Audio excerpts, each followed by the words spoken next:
De fato, nós chegamos na era de ouro das receitas municipais, né? Esse foi o principal ponto. Olá, este é o Poder Entrevista. Eu sou Hamilton Ferrari, repórter do Poder 360, e vou entrevistar Nayara Freire, economista e especialista em estudos econômicos da Firjan, a Federação das Indústrias do Estado do Rio de Janeiro. Nayara tem 31 anos. É economista com mestrado em Economia e Finanças pela Fundação Getúlio Vargas. Atua há mais de 11 anos em análise econômica, com especialização em contas públicas. A federação publicou na quinta-feira, dia 18, o Índice Firjan de Gestão Fiscal, que mostra as condições financeiras de mais de 5 mil municípios. É um dos principais termômetros de eficiência das finanças públicas do Brasil. Nayara, obrigado por ter aceitado o convite. Eu que agradeço, Hamilton, obrigada pelo espaço. Para a Firjan é muito importante ter essa oportunidade de criar, de mostrar os detalhes do índice, né? Criar um diálogo mais perto, não só com o setor público, mas também com o cidadão. E agradeço também a todos os web espectadores que assistem a esse programa. Essa entrevista está sendo gravada no estúdio do Poder 360 por videoconferência, em Brasília, em 17 de setembro de 2025. Para ficar sempre bem informado, inscreva-se no canal do Poder 360, ative as notificações e não perca nenhuma informação relevante. Eu começo perguntando: o índice mostrou que os municípios tiveram a melhor gestão fiscal anual em 2024. Quais foram os motivos? De fato, nós chegamos na era de ouro das receitas municipais, né? Esse foi o principal ponto que favoreceu para que as prefeituras conseguissem alocar de forma mais eficiente seus recursos, né? Priorizando mais investimentos públicos, terminando o ano com mais folga em caixa, né? Depois de cumprir suas obrigações financeiras. Então, a gente teve principalmente ali, após 2020, um forte crescimento das receitas municipais, não só pelo crescimento da atividade econômica, que influencia impostos como o ISS, o ICMS, mas também pela maior distribuição de recursos, né? O que a gente consegue observar é que desde a pandemia, os municípios e o Congresso Nacional ganharam força, né, conseguindo aprovar diversas medidas que resultaram na maior distribuição de recursos para os entes subnacionais, e aí não só os municípios, como nos estados também. Então, aí é destacar, por exemplo, o aumento da alíquota de fundo de participação dos municípios, que é uma das principais fontes de receita das prefeituras, da maioria das prefeituras brasileiras, e também maior distribuição de emendas, né, como tem sido muito divulgado em relação a isso, mas principalmente o FPM, o Fundo de Participação, teve uma parcela muito importante nesse crescimento da receita nos últimos anos e acabou deixando as cidades com maior disponibilidade de receitas.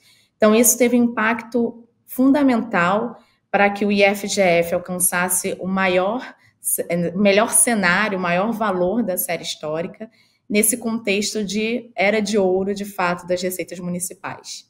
A atividade econômica também potencializa, né, essa era de ouro. Como o crescimento econômico e até a arrecadação federal maior em 2025, é esperado um novo recorde no próximo relatório do ano que vem?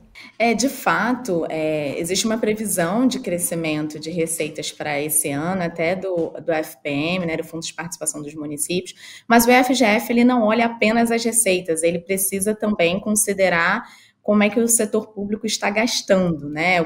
Qual é a perspectiva para crescimento de despesa de pessoal, qual é a perspectiva de crescimento para investimento público. Então, não só as receitas vão impactar o resultado nesse ano, mas também como é que as prefeituras vão reajustar suas folhas de salário, né, de funcionários públicos, e também o quanto de investimento, o quanto da receita vai ser destinada para investimento público. Então, ainda é cedo para poder afirmar que teremos um novo recorde em 2025, né, que diversos fatores podem influenciar, né, mas, de fato, o contexto econômico, né, com a previsão do maior crescimento do PIB e também do crescimento do FPM, vão impactar de forma positiva nas contas mais uma vez. O levantamento mostra um problema quando os recursos da União não são retirados da conta, né? Há mais de 1.000 municípios que não têm autonomia financeira para produzir riqueza suficiente nem com os gastos da Prefeitura e da Câmara dos Vereadores, né? Nem para se manter. Qual é a solução para isso?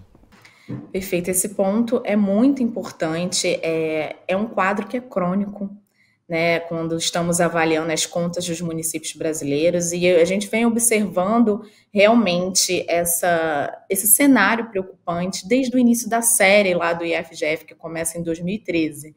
Né? Na média, a maioria das prefeituras tem uma baixa autonomia. O que isso quer dizer? A atividade econômica local ela não é suficiente para gerar receita para financiar o básico da despesa de existência de um município, que aí é o prédio da prefeitura e o funcionamento da Câmara Municipal. Então, esse quadro é muito preocupante porque mais de 1.000 prefeituras, elas, de fato, dependem do governo federal, aí principalmente através do Fundo de Participação de Municípios, para financiar essas despesas que são fundamentais. Né? E aí a gente não está olhando nem para saúde, nem para educação, nem para saneamento, estamos falando do básico. E esse quadro é bastante alarmante porque essas prefeituras elas estão vulneráveis frente ao ciclo econômico, né, da baixa da atividade econômica que pode reduzir essa transferência de recursos e também do ciclo político, né, qualquer decisão em âmbito federal que diminua a arrecadação de impostos que fazem parte do FPM, por exemplo, aí o imposto de renda, por exemplo, pode impactar e tornar essas prefeituras ainda mais vulneráveis.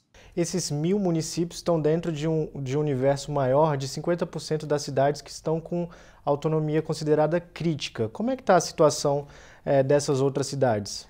Essas outras cidades, elas conseguem manter o básico dessas despesas, né, de fato, manter os custos atrelados à estrutura administrativa da prefeitura e da Câmara, mas sobra pouco recurso para poder atuar nas outras áreas que são fundamentais e demandam a maior atenção do setor público. Então, por mais que essas prefeituras não sejam tão dependentes, né, do governo federal, no sentido de conseguir gerar arrecadação local para suprir essas despesas mínimas, sobra pouco no orçamento para fazer todas as outras atividades que influenciam, né, no bem-estar da população.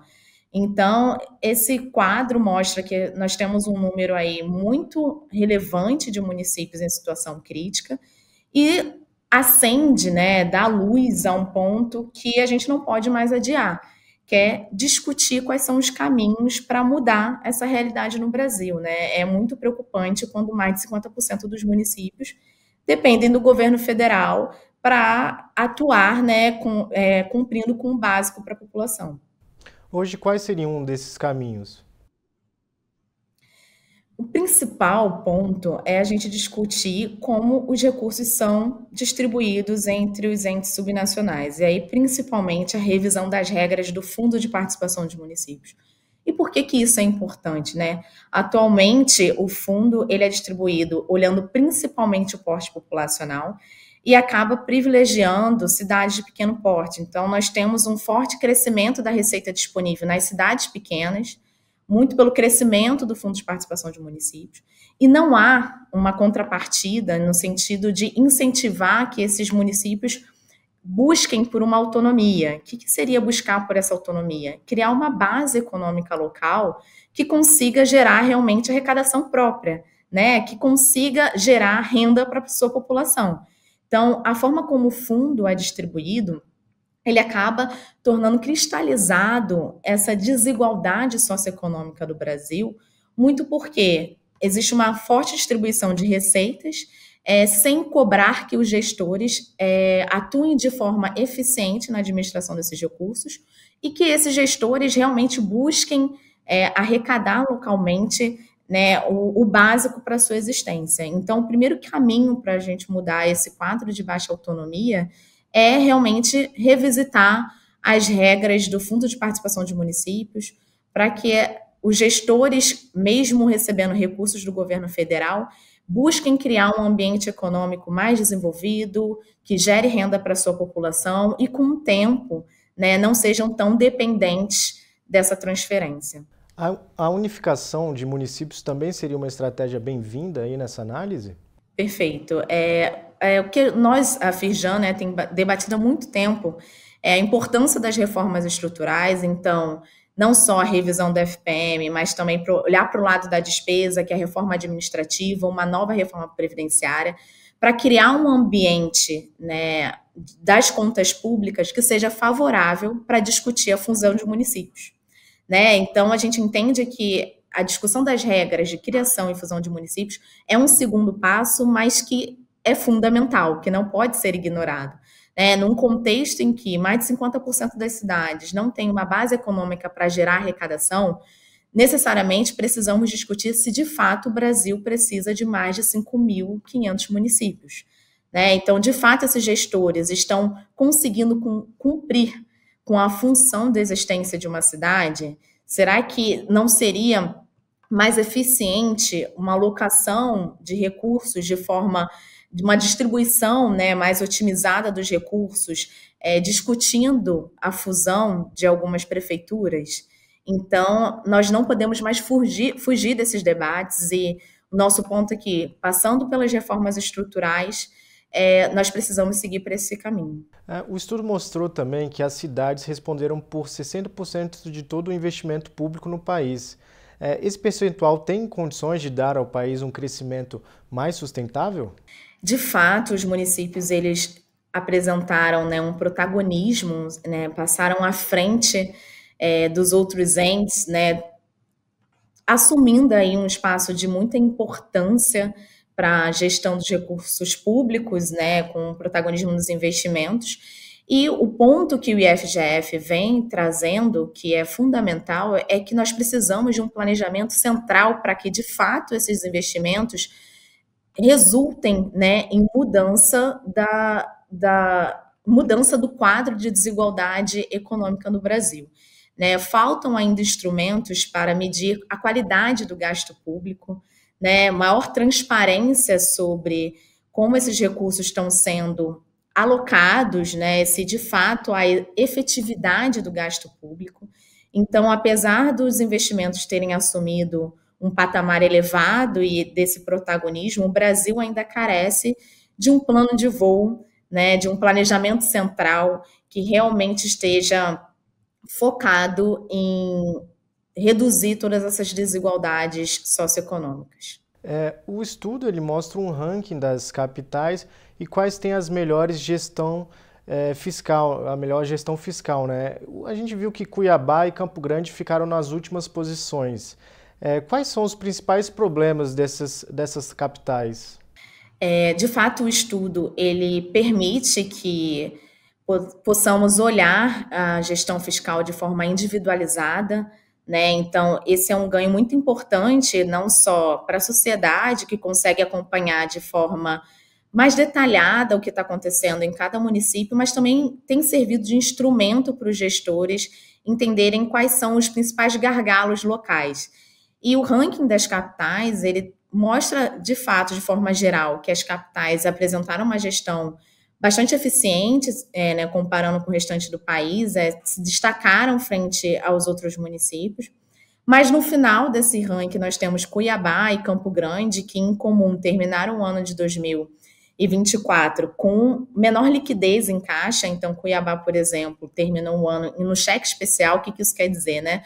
Ele tinha dívidas, o município apresentou obrigações de curto prazo, né? Todas as despesas postergadas, elas não tinham recursos em caixa suficiente para que elas fossem cumpridas, né? Então, isso quer dizer que, apesar da mudança de mandato, o gestor terminou o ano sem recursos em caixa para cumprir com as suas obrigações financeiras. Então, acabou assumindo a última posição nesse ranking e, além disso, junto com Campo Grande, terminou o ano com um nível mais baixo de investimento público, né? E nós sabemos que a importância, né, de alocar recursos para esse tipo de despesa, principalmente para atender às necessidades, né, da população local e suprir, né, as demandas, tentando diminuir todas essas desigualdades socioeconômicas. Então, Cuiabá e Campo Grande terminaram o ano com menores indicadores, tanto em liquidez quanto em investimento. Agora, olhando para o lado positivo, tem 3 cidades que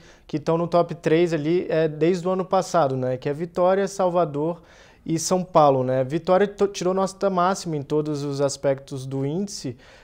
Quais são os bons exemplos que eles podem dar para o restante?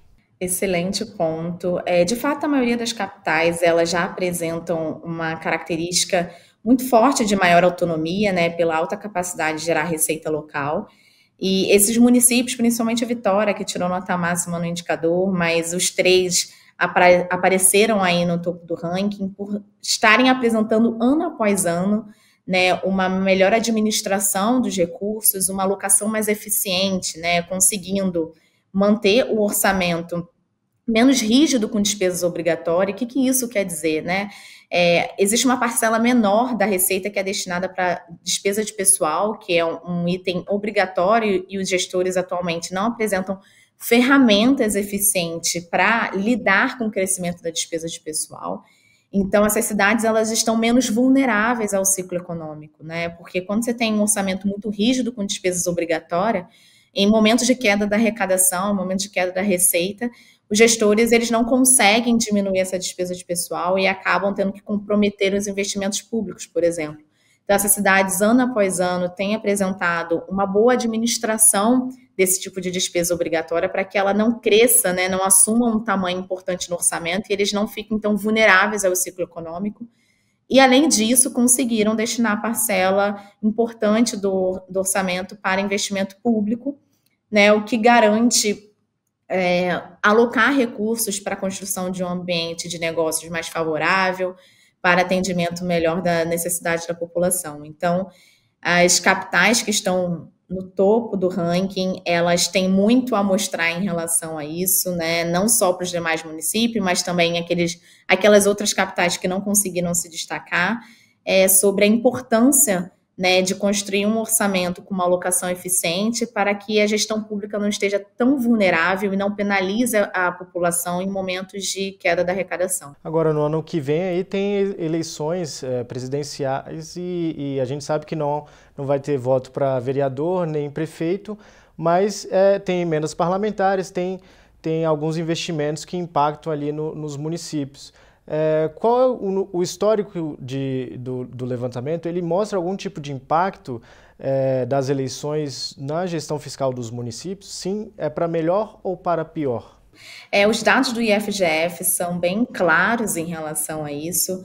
O que nós observamos é que, próximo do ano eleitoral, de fato, o Congresso acaba ganhando ainda mais força para a distribuição de mais recursos, né, para os entes subnacionais, e aí principalmente os municípios, né, que acabam estando mais próximo do cidadão, né, nesse momento.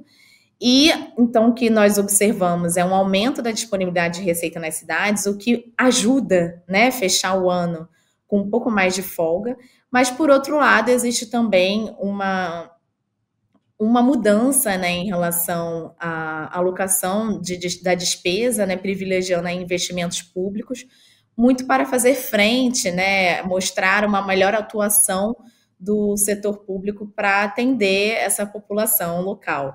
Então, os anos eleitorais, eles são muito marcados por um crescimento de investimentos públicos e também por esse orçamento com maior folga orçamentária, né, maior folga de receitas, para cumprir com as suas obrigações financeiras. E chega ao final essa edição do Poder Entrevista. Em nome do jornal digital Poder 360, eu agradeço a Nayara Freire pela participação. Nós que agradecemos, estamos à disposição e obrigada pela troca. Agradeço também a todos os web espectadores que assistiram a esse programa. Essa entrevista foi gravada no estúdio do Poder 360 em Brasília em 17 de setembro de 2025. Para ficar sempre bem informado, inscreva-se no canal do Poder 360, ative as notificações e não perca nenhuma informação relevante. Muito obrigado e até a próxima!